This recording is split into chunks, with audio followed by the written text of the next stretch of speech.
Okey, selamat datang semua. Untuk kupasan kali ini, kita nak selami satu misteri sejarah yang boleh kata tersembunyi depan mata kita je. Sesuatu yang dah terpahat pada batu-batu bangunan purba selama beratus-ratus tahun. Soalan ni, inilah yang jadi persoalan utama kita. Fikirkan sekejap kan, dah 1400 tahun umat Islam solat menghadap ke satu arah. Tapi apa jadi kalau pada awalnya arah tu sebenarnya lain? Jom kita mulakan dengan asas kepada semua ni, iaitu konsep kiblat itu sendiri. Kita semua tahu, kiblat ni ialah arah solat untuk umat Islam di seluruh dunia. Ia menyatukan semua orang menghadap Kaabah di Mekah. Ini memang fakta asas yang kita semua terima dan amalkan sejak zaman berzaman. Tapi kat sinilah ceritanya jadi menarik. Bila ahli arkeologi buat kajian sistematik ke atas runtuhan lebih 200 masjid purba, mereka jumpa sesuatu yang pelik. Sesuatu yang tak selari dengan apa yang kita faham dari buku-buku sejarah. Inilah dia, the big puzzle. Kiblat masjid-masjid ni yang dibina pada zaman awal Islam nampaknya tak menghala ke Mekah di Arab Saudi. Dan ini bukan satu dua masjid tau, tapi banyak. Mustahil lah kalau semua tersilap kira kan? Ada satu corak yang konsisten kat sini, dan ini yang buat para sejarawan tertanya-tanya. Penemuan yang pelik inilah yang buat seorang sejarawan ni tanya satu soalan yang cukup radikal. Ditanya, macam mana kalau kota suci yang pertama tu bukan di tempat yang kita sangka? Okey, kenalkan. Sejarawan Kanada, Dan Gibson. Kaedah dia ni lain sikit. Kalau sejarah tradisional banyak bergantung pada manuskrip yang ditulis 200 ke 300 tahun selepas zaman Nabi ya, Gibson pula guna pendekatan berbeza. Dia kata, biarkan batu-batu berbicara. Maksudnya, dia guna bukti fizikal, bukti arkeologi sebagai sumber utama kajian dia.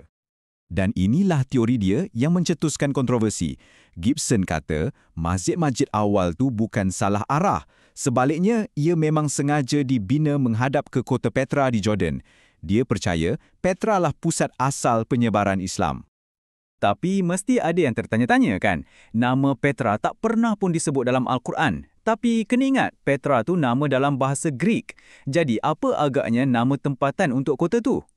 Kat sinilah kajian Gibson jadi makin menarik. Didapati ada banyak persamaan antara nama-nama lama untuk Petra dengan nama-nama yang digunakan untuk kota suci dalam teks-teks Islam. Contohnya, nama Greek Metropolis tu maksud dia ibu segala penempatan. Bunyi macam kenal kan? Itulah terjemahan terus untuk Al-Qura yang ada dalam Al-Quran. Nama-nama lain pun sama, macam Al-Hijr atau Al-Rakim yang maksudnya batu. Memang kena sangat dengan gambaran kota Petra yang dipahat pada batu. Lepas tu, ada pula bukti bertulis macam ni. Seorang sejarawan Armenia dari kurun ke-9, nama dia Thomas Artsruni. Dia tulis yang ada satu tempat nama Makkah, terletak dalam wilayah Arabia Petria, sebuah wilayah Rom yang Petra ada di dalamnya. Ini satu kaitan yang agak kuat antara geografi Petra dengan nama yang bunyinya sangat-sangat mirip dengan Mekah. Jadi, sekarang kita ada satu teka-teki arkeologi dan satu teori linguistik yang agak provokatif. Keadaan ni semestinya mencetuskan perdebatan besar dalam kalangan ahli akademik. Dan untuk selesaikan perdebatan macam ni, kita perlukan data. So, dalam gelanggang perdebatan ni, di satu sudut, kita ada Dan Gibson dengan teori Petra dia. Dan di sudut satu lagi, ada Profesor David King, seorang sarjana yang mempertahankan pandangan tradisional. Dia kata arah kiblat yang lari sikit tu cuma sebab kesilapan kiraan orang zaman dulu, bukannya bukti ia menghadap ke tempat lain. Jadi, untuk cari kepastian, dua orang penyelidik, Walter Schum dan Zvi Goldstein, ambil data kiblat yang Gibson kumpulkan tu dan mereka buat satu analisis statistik yang teliti. Mereka tak memihak pada sesiapa pun. Mereka cuma nak tengok apa yang nombor-nombor tu akan tunjukkan. Dan inilah plot twistnya. Data statistik ni tak cakap okey Gibson betul atau King betul. Tak. Sebaliknya, ia tunjukkan satu cerita yang lebih rumit. Tengok ni, untuk masjid-masjid yang dibina sebelum tahun 725 Masihi, arahnya memang kuat ke arah Petra. Tapi bila masuk zaman selepas tahun 900 Masihi, arahnya berubah dengan sangat jelas ke Mekah di Arab Saudi. Dan tempoh antara tu, macam satu zaman peralihan. Jadi apa sebenarnya yang berlaku? So, sekarang kita kat mana? Nampaknya, bukti-bukti dari batu-batu purba ni menceritakan satu kisah yang jauh lebih kompleks. Ia mencabar naratif yang biasa kita dengar dan membuka pelbagai soalan baharu yang menarik. Okey, mari kita rumuskan. Kita bermula dengan satu teka-teki.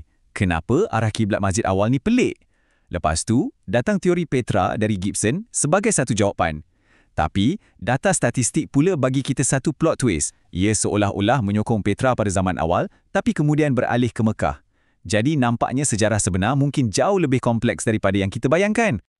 Kupasan kita berakhir di sini, tapi persoalannya masih ada. Ini mengingatkan kita yang sejarah ni bukanlah sesuatu yang tetap dan tak boleh diubah. Sebaliknya, ia satu bidang penemuan yang sentiasa bergerak. Apa yang kita rasa kita tahu hari ini, mungkin akan berubah dengan penemuan bukti-bukti baharu esok hari. Fikir-fikirkanlah.